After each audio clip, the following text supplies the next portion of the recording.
In January, the College Fix sent a reporter to a convention in New Hampshire aimed at liberal college students to ask these young progressives about race in the 2020 election, President Donald Trump, and the Electoral College. Here are the results. In a recent Democratic debate, Andrew Yang was the only person of color on stage. It's both an honor and disappointment to be the lone candidate of color on the stage tonight. Do you feel that the Democrat candidate pool is too white? I think really any pool you're going to get is going to be too white. Yeah, I agree. I think any party is too white. Yeah, I kind of echo what those two said. Yeah, the stage was definitely too white. Unfortunately, the party has top down been white. Do you feel that the Democratic candidacy pool is too white? Yes. What is best for America is increased diversity, particularly racial diversity, given the centuries of racial inequity that we've perpetuated in the United States. Are you concerned that most of the major Democratic frontrunners are white?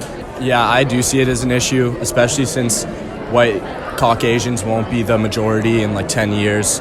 So I feel like there should be an equal representation of all the different minorities right now in our country, especially since they're being affected by our current president. So I think it is troubling that he was the only non-white candidate on the stage, but I also think that all the candidates on stage, most of them were qualified, and I like their views. So I think it's also important to be qualified and have good views. So I think that's more important than your color. Under Trump's presidency, Black and Latino unemployment have hit all-time lows, while the stock market has reached new highs.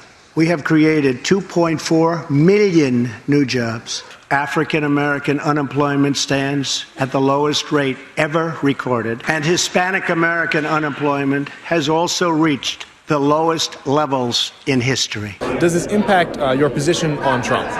Not in the slightest. I don't think there's anything that Donald Trump could do to win my support at this point. Really, he hasn't had any kind of positive effect on the economy, so that's just kind of deflecting for people who don't really understand what's going on. I think the stock market is kind of a faulty form of testing how good the economy is doing. Over the last couple of years of President Donald Trump's time in office, we've seen Black and Latino unemployment drop while stock prices climb. How does this impact your view of the president? Well, I would say I have to do more research into that. Those statistics make me incredibly sad. We've seen Black and Latino unemployment drop while stock prices climb. Because I feel as though he's supporting racism and he just is not a good leader in general.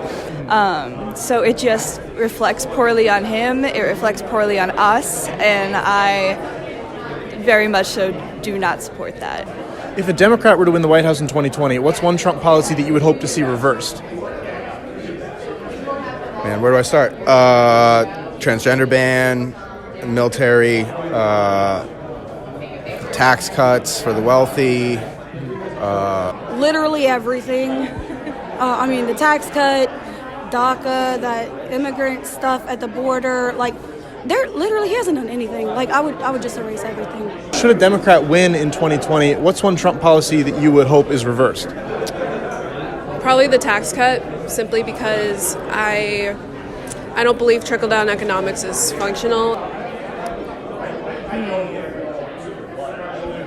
I can't say offhand. Do you think the Electoral College should be abolished? I think so, definitely. What happened with Hillary is completely unfair, so it's something we should definitely be looking at. Do you feel that the Electoral College should be abolished? I do. I think the Electoral College should be abolished. So I absolutely think the Electoral College should be abolished. I think that the popular vote should have a larger impact and a larger voice in deciding our elections. I think that popular vote should have a bigger impact. I think the Electoral College should be abolished just because I think it's really messed up how the majority of people will vote for one candidate, yet it can be reversed just based off of 200 people's opinions. So I don't think it should be a thing. The Electoral College played an important role in the 2016 election. Do you feel that it should continue to exist in the 2020 election and beyond? No, I do not. So we just heard from Senator Amy Klobuchar, and one of the things she mentioned was abolishing the Electoral College. Is this a measure that you would support? I don't think so. Not because I think the Electoral College is always right. I just think it's kind of been in place for so long for maybe a reason.